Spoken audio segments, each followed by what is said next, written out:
Hello, everyone. Here is Tatiana Bazzichelli at the Disruptive Friday number 19. Today is March 12, and I'm very happy to have with me Wu Ming and Florian Cramer. The title of today is The Q in Qonspiracy, QAnon as a paradigm for future social media-driven conspiracism. And I also want to thank the people that are behind the scenes today, Elena Velianowska and the Bowling Head Media that have been doing the production of this event, and Jonas Franchi for the graphic that you will see today. Today we have a very special setup because we decide all to be very anonymous. So you won't see us appearing, but you will see a nice plagiarism of Duchamp roto relief, sorry. And so we start now having a nice conversation and discussion among us. But first, I want to introduce properly the people that are with us. So Wu Ming is an author and a writer. Many people know him as co-founder of the Wu Ming Foundation in Italy. That is a collective that started to work in 2000. They have been authoring very interesting and important novels, for example, Q, from 1999, when they were still having the name Luther Blissett. Then other books like Manituana, Altai, L'Armata dei Sonnambuli, so the Arm of Sleepwalkers, that unfortunately is not translated in English yet. So I also want to point that out because we are all waiting for it. And he's also the author of individual books, like, for example, Un viaggio che non promettiamo breve, 25 anni di lotta NOTAV, about the fights of 25 years of the NOTAV movement. And Florian Cramer is a reader at the Willem de Kooning Academy and also at the Pittsburgh Institute. He has been involved in many projects from the early counterculture of the 80s in Berlin, for example, the Neo East Network, the Luther Blissett projects, but also many other interesting projects that have to do with the net art, with the independent hacker scene, as well as with the underground experimental art, the Super 8 movement, art zine, mail art, and so on. So I'm very happy to introduce them today here and to have them with us. I also want to remind the audience that we have a chat so the people can interact with us. I will bring the questions of the audience at the end of the conversation today, so please keep in mind that you can go on our website, disruptionlab.org/Fridays, and you can write your questions there, and we also are welcome to write comments, to share resources, and let us know what you think. So I would say let's start with the first question, because the conversation of today is centered around the Wu Ming's one forthcoming book that is the Q, la Q di complotto, better the Q in the Qonspiracy, that is published end of March by Edizioni Allegre. I want to ask directly to Wu Ming to tell us a bit about this book. So what is the topic of this book coming out end of March? Would you like to tell us a bit more?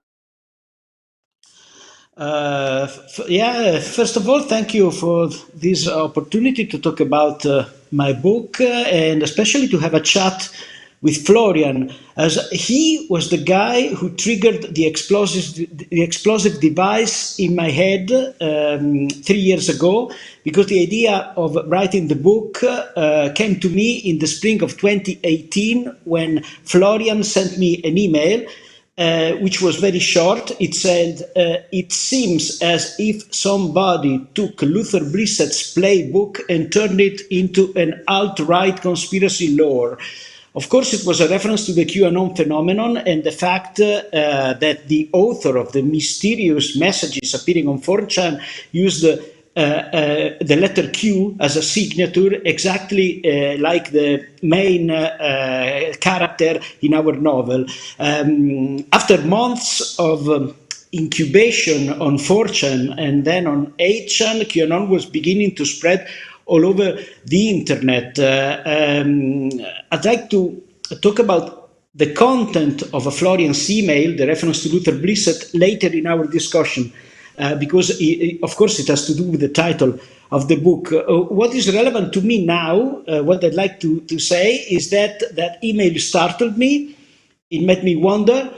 It started me up. I realized that my experience, first in the Luther Blissett project and then in the Wu Ming Foundation, that experience could help me relate to QAnon, to understand what was going on. I'm talking about almost 30 years in activism, participatory cultures, and gaming, because at the end of the day, adopting a multiple name, such as Luther Blissett, is a form of role-playing game, and pulling media pranks, as we did in the Luther Blissett project, is a form of alternate reality game. But I'm also talking about investigative work on conspiracy fantasies, such as satanic ritual abuse, which we dealt with in the second half of the 90s when we ran a solidarity campaign in Bologna and contributed to the acquittal and liberation of 3 innocent men that were in jail with terrible accusations. So all this experience, which also includes Wu Ming's work on deconstructing what we call toxic narratives, could help me understand QAnon as a phenomenon. Well, my book is about 600 pages long. It took 2 years and a half to write it. Obviously, now I can only give a very cursory description. The book is divided into 2 parts. The first one is about QAnon's dynamics. That is, the way it was born and spread and made converts. Those dynamics are really contemporary. They are new. I don't like the word new very much, but yeah, they are new because they depend upon social media, which didn't exist only 15 years ago. They depend upon behaviors which are influenced by algorithms in the context of a business model based on data mining. QAnon's dynamics wouldn't have been possible in any other media landscape, in any other culture, in any other historical phase. So the first part of the book is about that. I tell the story of how QAnon became a sensation, a worldwide cult, a political movement, from Pizzagate in 2016 to the assault on Capitol Hill 2 months ago. While doing this, I try to analyze how social media shaped QAnon. And I ask myself, what roles do conspiracy fantasies play in our society? And I try to answer. But in order to answer this question, I need to do an inventory of concepts, because I think that many concepts that we normally use to talk about conspiracism don't do a very good job. So I followed Deleuze and Guattari's suggestion: create concepts. Every time I felt that a particular problem needed a concept that wasn't already there, I created the concept myself. So I ended up developing my own vocabulary. For example, for reasons that I explain in the book, I never use the phrase conspiracy theory. For stuff like QAnon or the Great Replacement or the Judeo-Masonic conspiracy, I always use conspiracy fantasy. And then I use conspiracy hypothesis when I talk about real conspiracies, because conspiracies do exist. It would be really stupid to deny that some conspiracies really take place. I live in Italy, a country where political and criminal conspiracies take place all the time. Only real conspiracies are very different from conspiracy fantasies. In the book, I try to classify those differences. And yet, any conspiracy fantasy even the wildest one, starts forming around a kernel of truth. That's the concept I use. A kernel of truth which we must recognize, acknowledge, and understand. I think that the most frequent ways of tackling a conspiracy fantasy, such as fact-checking, debunking, that stuff, they never acknowledge the kernel of truth. That's one of the reasons why they fail in explaining why conspiracism is so successful. To debunkers, it is only a matter of ignorance and superstition. In the book I call this approach ratio suprematism. That is, the belief that reason can solve any problem, that rational discourse is enough to dispel superstition and defeat conspiracism. The second part of the book is quite different. As I said, QAnon's dynamics are contemporary, very 21st century. On the contrary, QAnon's tropes, its narratives and sub-narratives and recurrent images, haunting images, the mythological material that QAnon took and put together is very old. Some stories have been circulating in Europe for centuries, like the blood libel against Jews, for example. It's a story that can be traced back at least to the 12th century. I'm talking about Europe also because I think that one of the mistakes most journalists and pundits and scholars made was thinking of QAnon only as an American phenomenon, which left them astonished when they saw it spreading in Europe.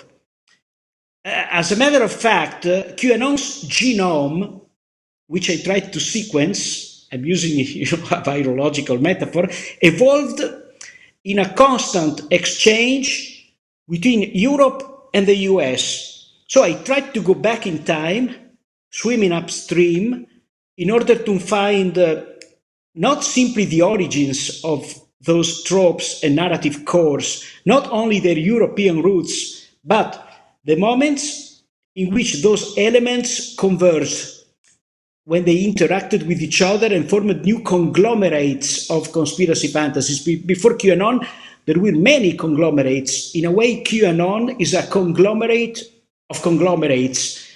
In short, I tried to sequence QAnon's genome, and I did it with the help of two literary characters, because the whole second part of the book is a sort of philosophical dialogue between me and two characters from Umberto Eco's Foucault's Pendulum, two characters of the novel, the book editors Belbo and Diotallevi.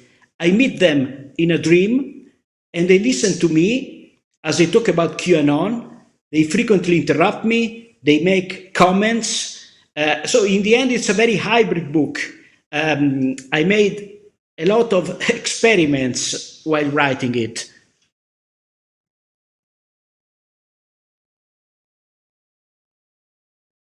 Thank you.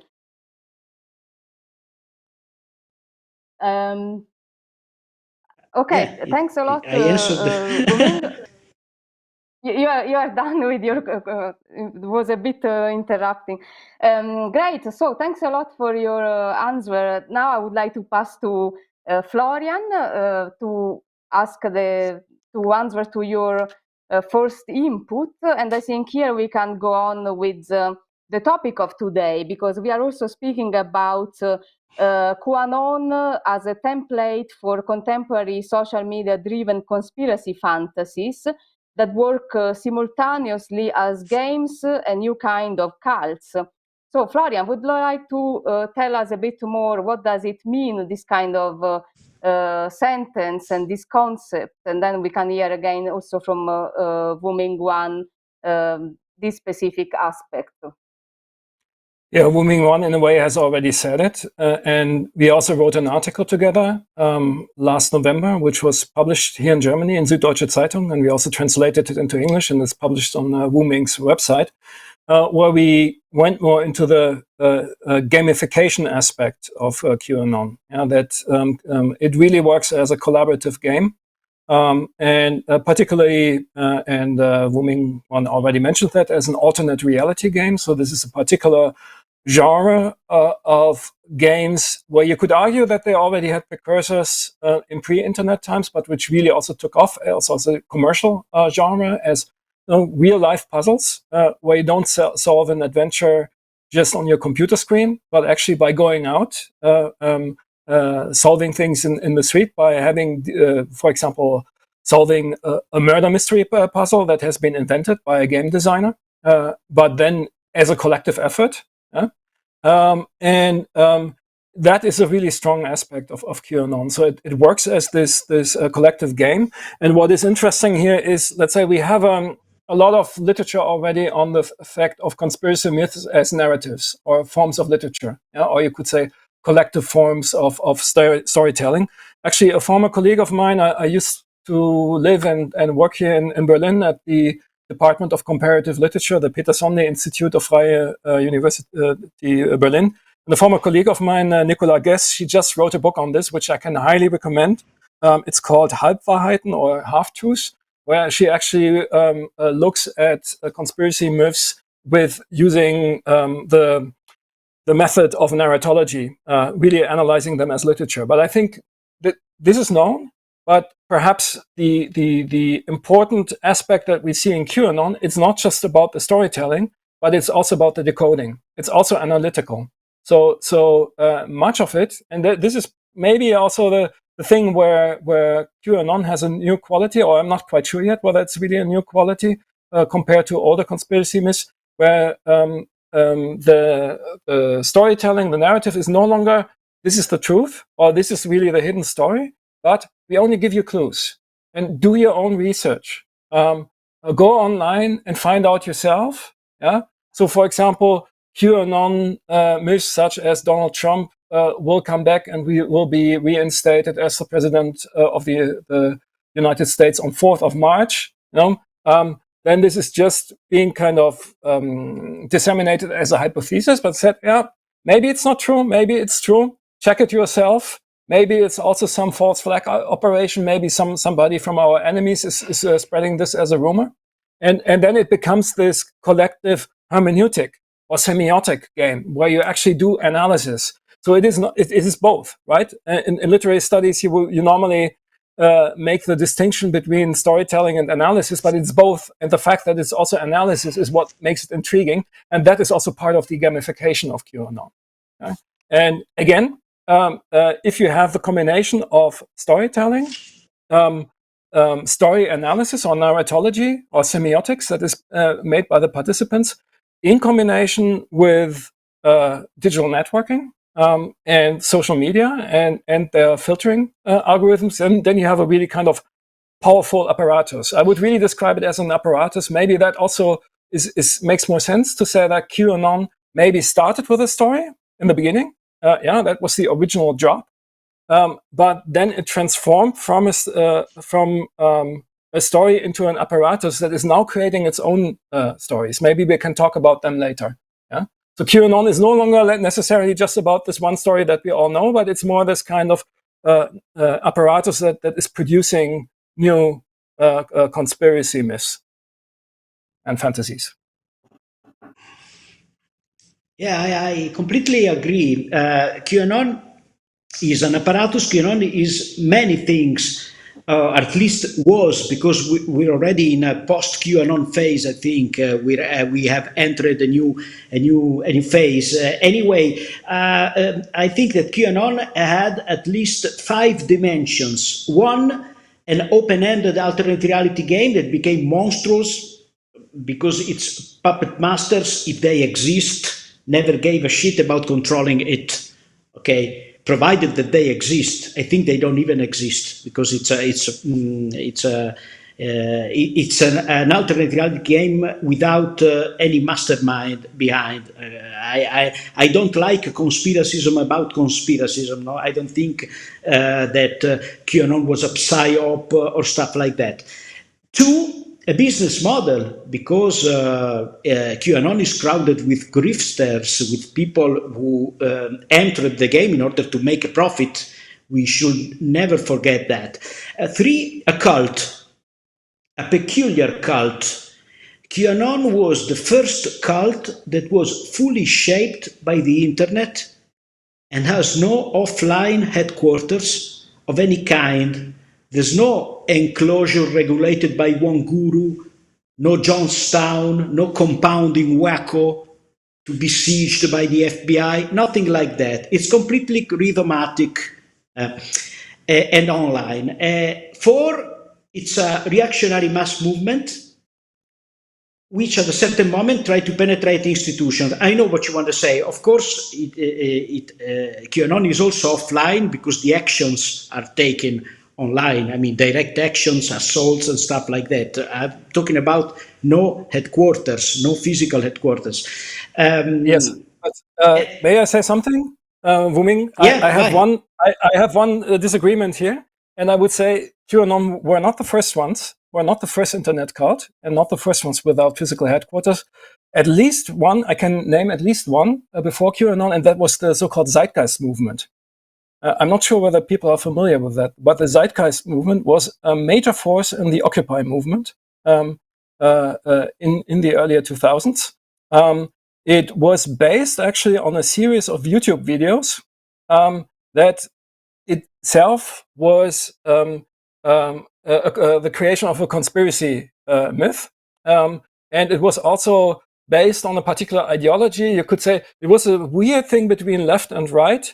It took up some ideas of cybernetic socialism and combined them with conspiracy fantasies that were actually taken from the earlier shows of Alex Jones. And both the Occupy movement in New York, and I happened to be there myself actually in its second week, and the Occupy movement also in Germany, in Frankfurt, had people from the Zeitgeist movement as the speakers. And I think this is particularly interesting because it also was, you also see that a lot of people who were on the fringes of Occupy later turned up in the alt-right. The Zeitgeist people were not the only ones, like Alex Jones, but there were also others, like hackers. But I rest my case. It's just a short interjection. Okay, so I could also mention the 5-star movement in Italy because it was also a cult and it started on the internet, but then became very physical. I mean, it became a more or less traditional party. There were forerunners, but I think that QAnon is the first conglomerate. I mean, the first mass cult to have all these dimensions at once. I mean, no forerunner was so global, was so successful, and was so complex. So I think it's the synthesis that is new, the synthesis that QAnon provides. And then there was there is another dimension. QAnon is or was or ran the risk of being a potential terrorist network. Okay, so you have all these dimensions, but before all that, under all that, there's a greater dimension. I think Deleuze and Guattari, already mentioned them before, would have called it QAnon's plane of immanence. That is the plane on which the other dimensions can exist. In plain words, QAnon is a product of 21st century popular culture. It is a popular subculture thriving on the internet and at the same time fixated on Hollywood and showbiz. It's a community of people who are fans and haters at the same time because they idolize a celebrity, a former reality show host like Trump, and simultaneously they cultivate a deep hatred for a bunch of actors and singers and celebrities like Tom Hanks, Celine Dion, Beyoncé. When tracing QAnon's genealogy, one cannot underestimate pop culture. And as Florian and I wrote in that article, cannot underestimate counterculture. That's very important. Those who, like Florian and I, grew up in the underground cultures of the middle to late 20th century, I mean, the last 4 decades, 3-4 decades of the 20th century, can't help experiencing a feeling of familiarity when looking at QAnon's influences. Florian did a lot of work on how the counterculture was recuperated by the alt-right and other reactionary movement. QAnon took adrenochrome from Fear and Loathing in Las Vegas, from Hunter S. Thompson, and they frequently use psychedelic imagery. The phenomenon known as Conspirituality, Conspiracism plus alternative spirituality, it's a sort of right-wing take on post-hippie New Age culture, etc. And it's a very important aspect of QAnon. Most of those people found that stuff on the internet, more precisely in the social media sphere, which is colossal. It's a colossal blender, a liquidizer. So they found those references in a liquid form that can take the shape of any container. But to me, the most important aspect is that QAnon is a participatory conspiracy fantasy, okay, an interpretation game, as Florian just said, to such an extent that wouldn't have been possible before the internet, because all the characteristics that QAnon shares with ARGs, with alternate reality games, were powered by the internet. Hybridization of fact and fiction, collective research of clues and connections, the always on, endless updating of the narrative, the dissemination of the game on more and more platforms, and so on. That's part of QAnon's dynamics, which I write about in the first part of my book. Yeah, and it's interesting that you mentioned Deleuze-Guattari before.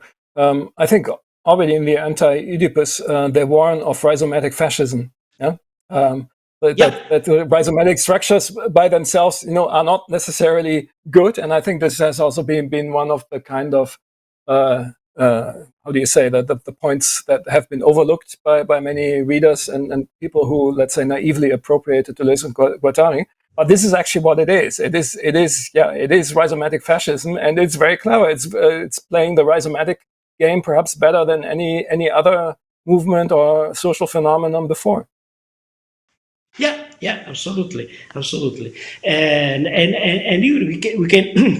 we can talk about the similarities that you spotted back in 2018. With the first one to notice them between the narrative of QAnon and our novel Q, and some aspects of the Luther Blissett project, because I think there's a lot of confusion about that. For example, there are people asking, is Wu Ming behind QAnon? Which of course is absurd, because they mistake one level for another. There's a confusion between the Luther Blissett project, Wu Ming, the novel Q. Okay, so I'd like to clarify this issue. The hypothesis is that the first person who posted Q drops on 4chan in November 2017 took inspiration from some elements of our novel Q. We're talking about the early phase, before QAnon was appropriated by grifters and then taken to 8chan by the Watkins family, Jim and Ron Watkins, and started to grow and grow and grow and grow. We think that the guy's intention was to play a prank centered on the persona of a government insider sharing secret information. It wasn't even the first one on 4chan. For example, there had been FBI Anon, and another guy who posed as a CIA whistleblower, etc. Playing such pranks was far from being unusual on 4chan.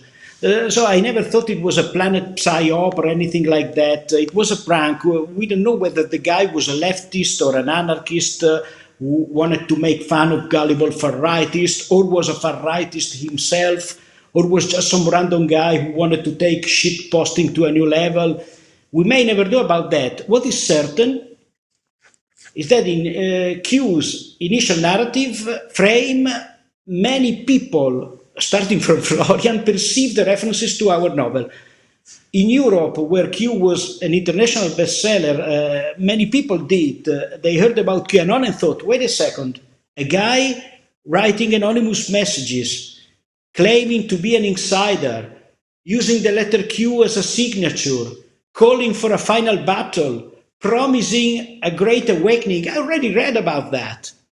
So that was the early phase, which didn't last long because there was a textual analysis recently by a Swiss institute called Orphanalytics. They analyzed the style, the writing style of the people writing Q drops from 2017 onwards, and they say that at the beginning of December 2017, someone else took possession of the signature Q. Since then, the Q drops had a completely different author, and everybody's bet, of course, is on either Jim or Ron Watkins. That was the real beginning of QAnon as the phenomenon that we came to know. Florian, interrupt me when you want, because I'm talking too much. It's a phenomenon that in and of itself has no direct connection with or explicit reference to our novel, except for the Q, of course. I don't think any of the Watkins ever read our book. I don't think our novel had any direct influence on QAnon believers. However, there's something else connecting our work to QAnon in more interesting ways. The fact that QAnon is an alternate reality game. If I'm not wrong, we were the first ones to describe it as that back in the summer of 2018. Back in the 90s, the Blissett project pioneered a way of playing alternate reality games and using alternate reality games as political tools. As the Blissett project was an alternate reality game. I don't even know if the name already existed back then. And we used gaming in order to do political work and investigative work on satanic ritual abuse and other hate legends and reactionary conspiracy fantasies. So it was a striking coincidence that QAnon was an ARG as well, albeit an evil one, and had satanic ritual abuse at its core. At first, I mean, in 2018, I suspected that could be intentional as well. That is, a part of the prank played by the author of the first batch of Q drops. But then I checked and I saw that most elements of QAnon's satanic ritual abuse-centered conspiracy fantasy were not introduced by Q himself. They were introduced by the community that formed around the Q drops. And many of them were introduced after the signature was hijacked and migrated to 8chan. It's just that 1980s and 1990s wave of satanic panic and mass hysteria on pedophilia became part of QAnon's genome. We worked on satanic panic back then and bumped into it again. In any case, yeah, tell me. But we also see the mutation, right? It started with a satanic panic and the ritual child abuse. Also, then, I mean, this is also, you said there's a kernel of truth. And actually, I can quote a colleague and friend of mine, Felix Stauder, who said, you know, the kernel of truth of QAnon is you have disenfranchised people in America who can no longer pay the tuition money for the college education of their kids. So the idea that there are child murdering elites, you know, is true on a metaphorical level, you know, because our children no longer have a future. So that is maybe a kernel of truth in this, right? But what I wanted to say about how the narratology or the whole story now changes is we saw it when QAnon came over to Europe. Then it suddenly was fused with the existing, you could say, esoteric hippie scene in Europe, and particularly also with anti-vaxxers. Also, the idea, for example, that Corona is somehow an engineered virus that is spread via 5G, right? That was fused with a QAnon conspiracy fantasy. And also, maybe we can talk about this later. I checked before the session. The currently booming conspiracy fantasy of the Great Reset was actually started by QAnon followers on the basis actually of a publication and an event of the World Economic Forum. So here we already see how QAnon is mutating into something else and how it's inventing new narratives.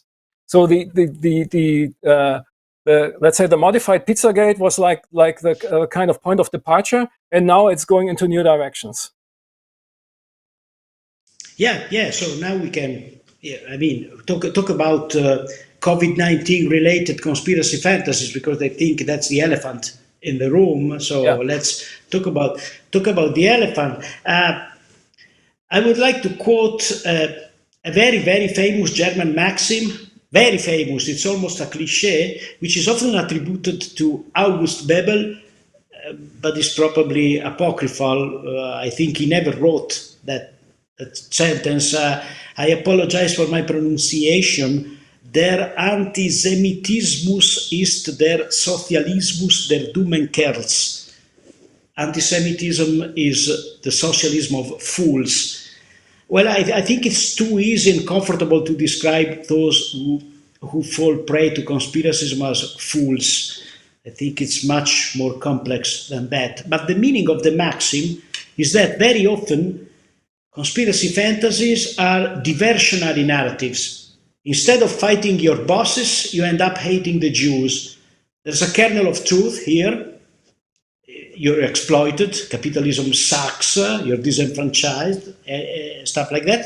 But the diversionary narrative makes you replace capitalism with Jewish finance, Jewish bankers, Jewish lobby groups, etc. Conspiracy fantasies on COVID-19 are no exception. They are forming around kernels of truth, which mainstream pundits and debunkers never really acknowledge, because to acknowledge them will mean to question the neoliberal status quo and the capitalistic response to the pandemic emergency. For example, of course, Bill Gates is not putting nanochips into vaccines in order to turn us into remote-controlled mindless robots. That's bullshit. But it is true that Gates' philanthrocapitalism is a spectacle of hypocrisy and white man's burden rhetoric justifying corporate neocolonialism. It is true that Gates' influence on the World Health Organization is part of the problem, because the neoliberal agenda Gates keeps pushing is the same agenda that governments followed since the Reagan and Thatcher years: cuts, privatizations, the supremacy of the market. Neoliberal policies weakened our national health systems. They downsized them and weakened them, leaving us unprepared and disorganized when the pandemic came.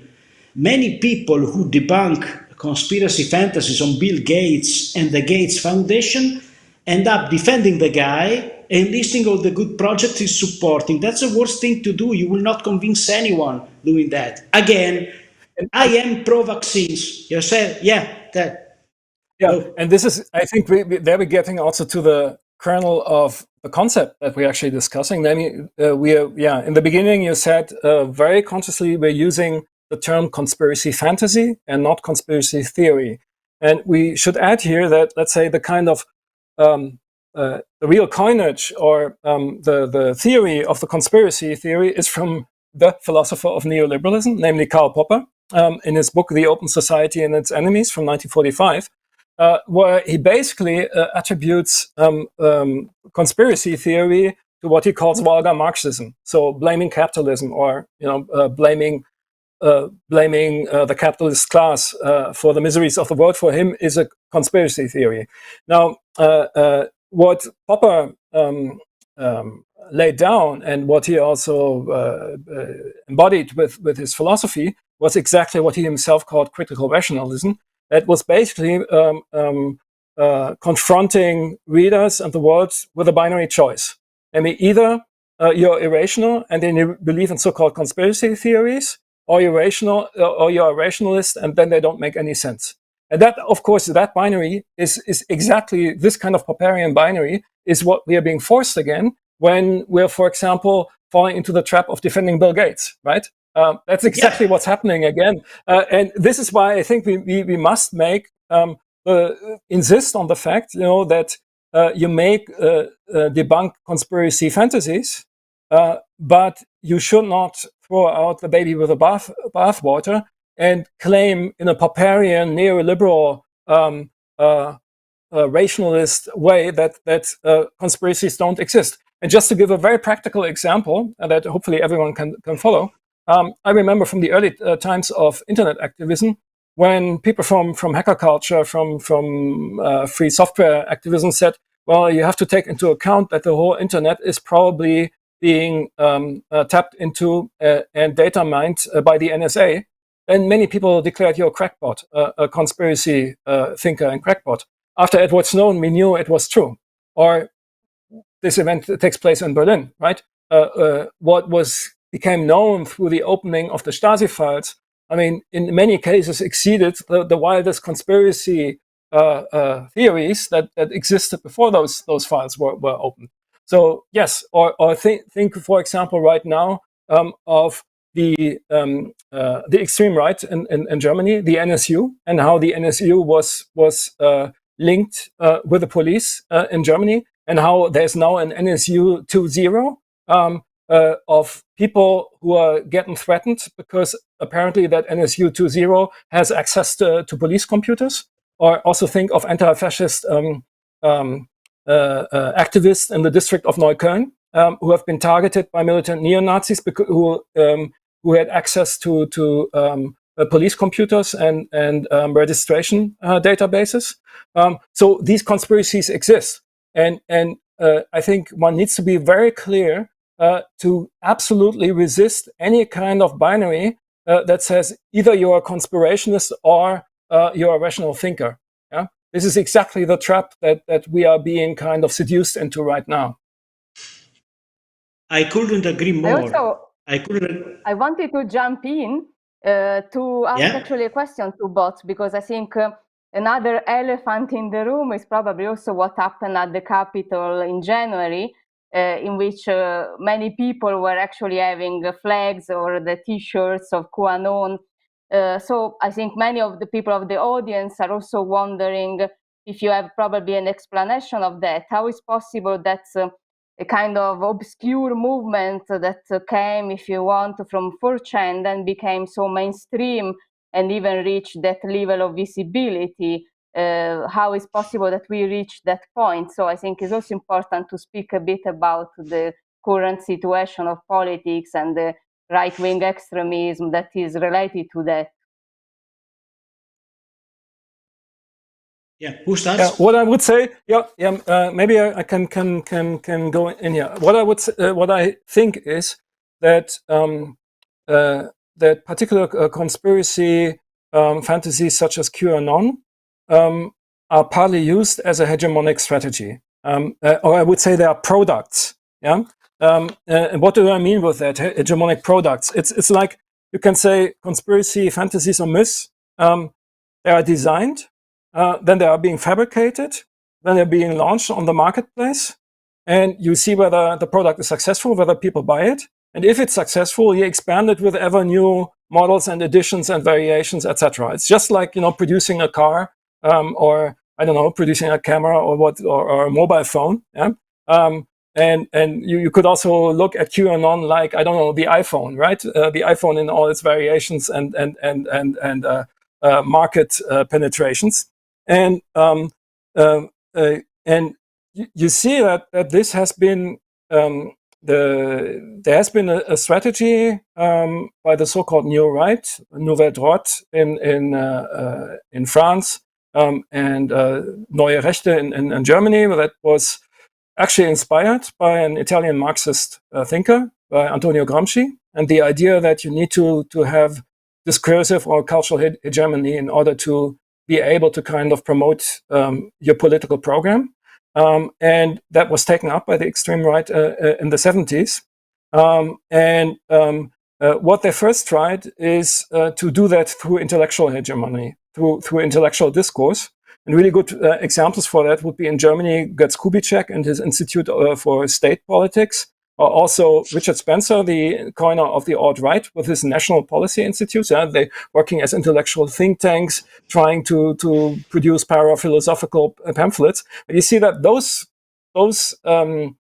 projects were not so really successful, but that the work with pop cultural conspiracy fantasies, that was a super successful hegemonic strategy.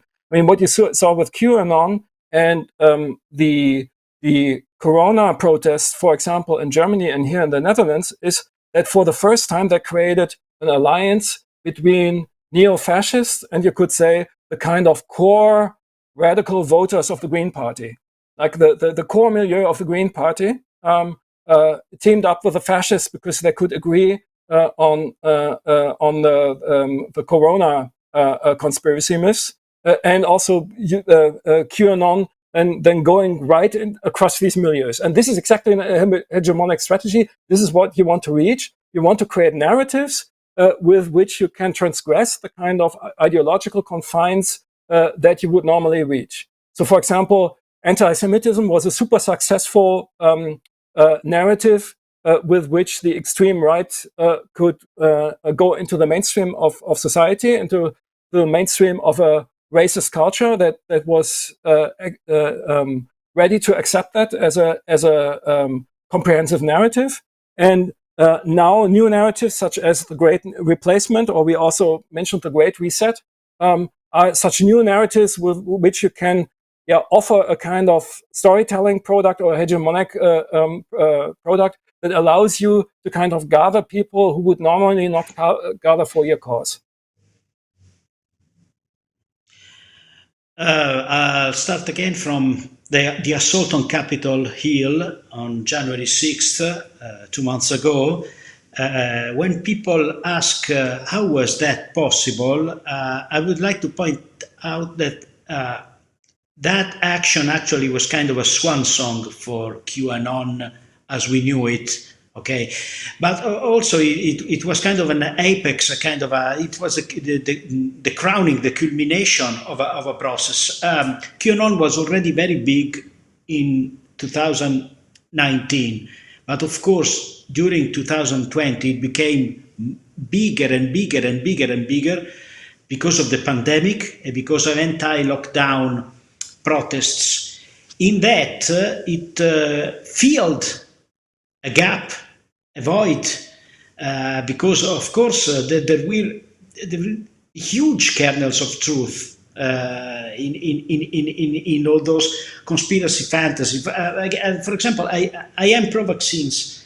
I vaccinated my daughter with no hesitancy, but I can understand anxieties, I can understand suspicions, I can understand distrust towards Big Pharma, because Big Pharma has a huge lot of things to be blamed for.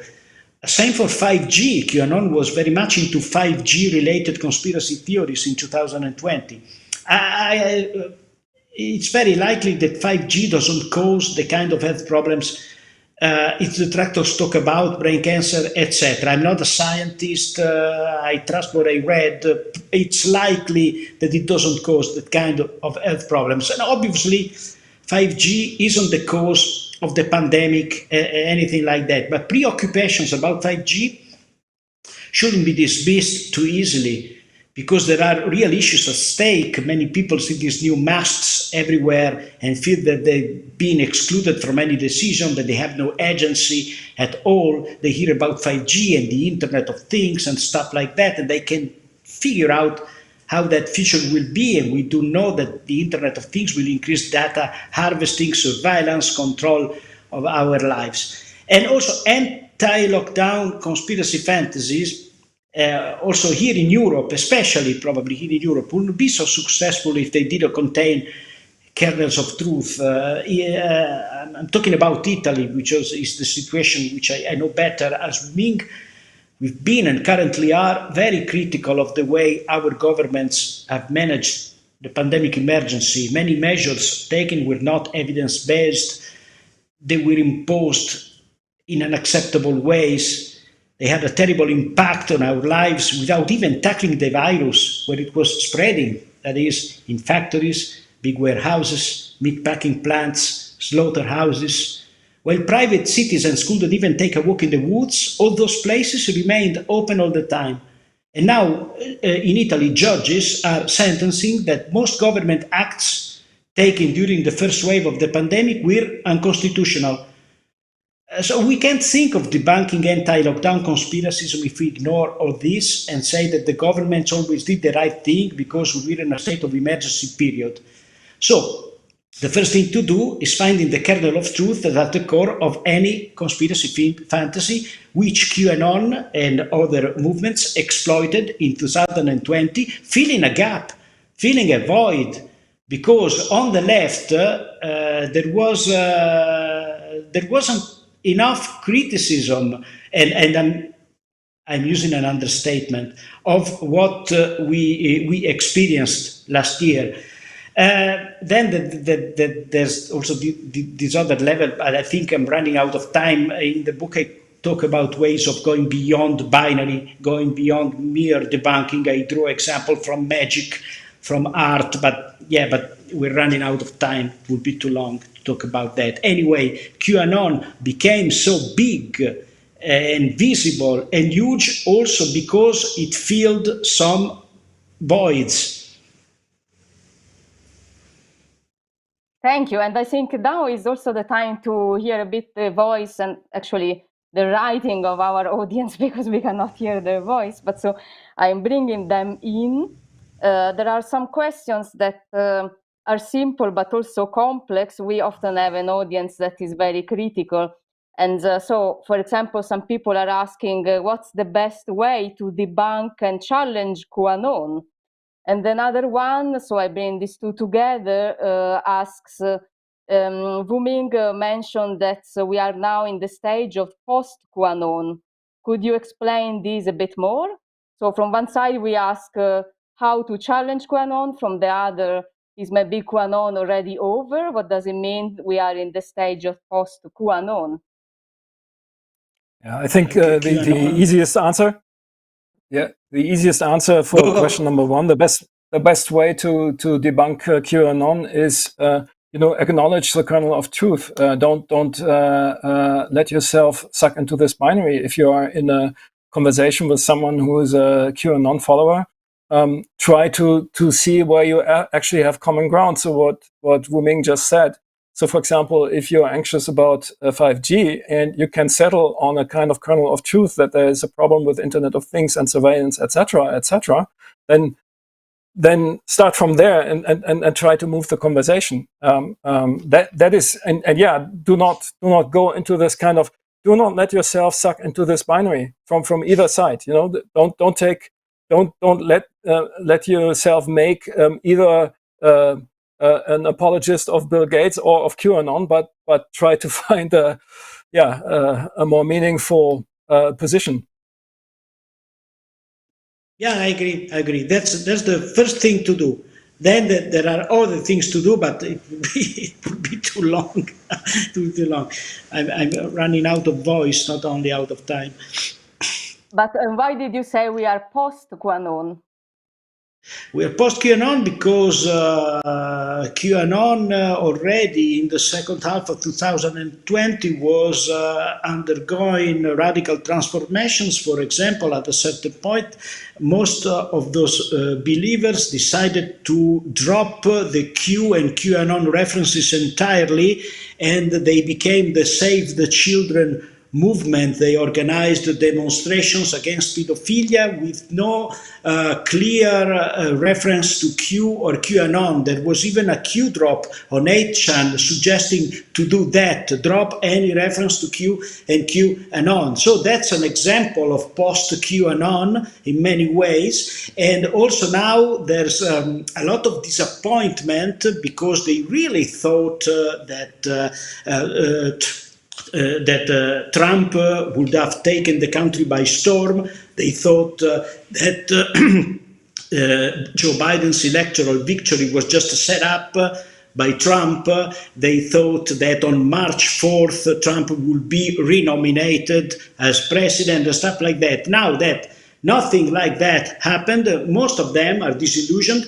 Also, the fact that there was a social media crackdown on QAnon profiles and pages on Facebook, TikTok, Twitter, and the likes forced many of them to migrate to more fringe internet venues like Parler, like Gab, where they meet up with proper navis, and they kind of end up being QAnon believers and become more traditional neo-Nazis.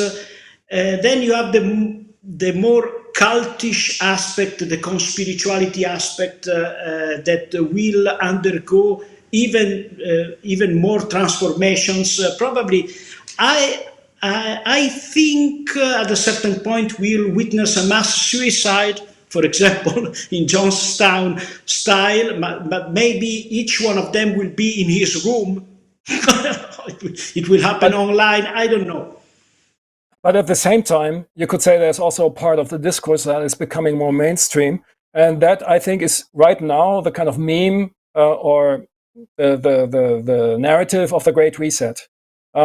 Because what is this basically? What is this Great Reset about? This is referring to, as I said, the World Economic Forum, which said, okay, after the COVID-19 crisis, we need like a reset towards a green capitalism. That's basically what they say.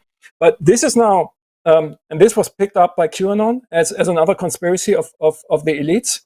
And this is, I would say, a conspiracy myth that really has the potential to go into mainstream conservatism. Yeah? This is really something, that you can tell someone who is afraid that their car will be taken away. Or in Germany, there's now this discussion on the Green Party brought this up, that people should no longer build one-family homes, and then you can use this conspiracy fantasy of the Great Reset and say, yeah, this is part of the Great Reset. So I want to take away our cars, our homes, etc., and we going to be subjugated. So I think that's probably the other way that post-QAnon is working right now. And it's exactly what's happening in Italy, where some currents of the Catholic Church, of the Catholic world, the most conservative and reactionary currents of the Catholic Church, are talking about the Great Reset, are talking about even the cabal of secret pedophiles among politicians. You see QAnon penetrating traditional Catholic reactionary thought. For example, a few months ago, during the electoral campaign in the US, the former Vatican ambassador in the US, an important archbishop, an enemy of the current pope, called Carlo Maria Viganò, wrote an open letter to Trump where he mentioned the Great Reset and alluded to QAnon-styled conspiracy fantasies. There's also, in Italy, there's an important Catholic radio station, national radio station called Radio Maria, whose director every day gives speeches that smell strongly of QAnon and talks about the Great Reset, and it has millions of listeners, and it's mainstream. I mean, because the Catholic Church is mainstream, especially in Italy. So I would just conclude with the last question, because I think it's interesting. Maybe we should have a very short answer, perhaps not possible, but I found it something to ask. So there is somebody that is saying, how would you relate this to the old Benjaminian debates on aestheticizing of politics in fascism? How would you define their aesthetics, and is there any possible redemption in a different kind of aesthetics? This is a super interesting question, and I think we need 2 hours on that. Maybe just very very quickly, since I come from literary studies, right, and there you make always the distinction between aesthetics and poetics. It is both. It's an aesthetics and it is a poetics, and that's very important. So this gamification element, the storytelling element, the hermeneutic element is also a poetic and not just an aesthetic element. So I would say it's the aestheticization and the poeticization of politics, both of that, which in a way is even a romanticist trope. But I think maybe we need a second session for that. Yeah, maybe we have to this do is as short as I can make it. Yeah. We need and a new book. episode 2. Wu Ming needs to write a new book on this topic. You just probably. got the trigger for and that. Actually, there are people also asking, is this new book that is going out, I think the 25th of March, you were saying, is going to be translated also in English or German? Do you know that? I mean, has to become first in Italian. Yeah, it is too early. We have contacts with the publishers in Spain, France, the Netherlands, Germany, and the UK right now. So I hope foreign rights will be purchased and the book will be translated. But the Italians can already have it from the 25th of March. Yeah, exactly. La Q di complotto. Let's repeat the title. Yes. Okay, but perfect. I would say, I mean, now we are kind of out of time. If you just want to conclude with one sentence each, otherwise I would also go on with the conclusion, but no sentence each. No. Okay, so better than to finish with a common silence. And I really thank you so much for this conversation. I think was very inspiring, and for sure we have to do a second episode, because I think with your encyclopedic mind, you probably would have been able to speak for other, 20 hours together. But unfortunately, we have only 1 hour. So thanks, Wu Ming Wan, and thanks, Florian Cramer. And now we just end by speaking a bit about what is happening next at the Disruption Network Lab. We know that this event was actually a pre-event of our next conference, that is Behind the Mask, Whistleblowing During the Pandemic. This will be next weekend between the 18th and 20th of March. You can follow the conference online as happened today. We will have a chat again that you can ask questions. All the program is on our website, disruptionlab.org. And in this conference, we will invite whistleblowers, human rights advocates, journalists, activists, researchers to discuss about abuses and wrongdoing during the COVID-19 crisis and beyond. Then I really want to mention a workshop, because there are still spots available, the 20th of March with Serena Tinari, since we really mentioned the importance of giving people the right data and also the right information to face disinformation. This is the work that Serena Tinari is doing since a very long time in her organization that is called Recheck. And in this kind of workshop that is open to everybody, not only journalists, Serena will discuss about also the conspiracy theories, the wrong information, the numbers that are given without any explanation. So people can actually navigate with more awareness in all the pandemic journalism and the media information that we are receiving. So if you want to be part of this workshop, you can also go on the disruptionlab.org website. We have all the information there in the specific page of Behind the Mask, the conference, and you can just register. And then finally, we will have our next Disruptive Friday, March 26th. In this Disruptive Friday, we will speak about the global consequences of COVID-19. We will have with us Jacqueline Klopp, that is the co-director of the Center of Sustainable Urban Development at Columbia University. Also, Madeline Davis, that is working at the Global Health Department of the Bureau of Investigative Journalism, and the New Statements International correspondent Ido Folk, and this is moderated by our Alana Travers. So thank you so much, and please follow us next week and in the following program that we will have. And thanks again, Wu Ming and Florian Cramer for this great sharing. See you and take care.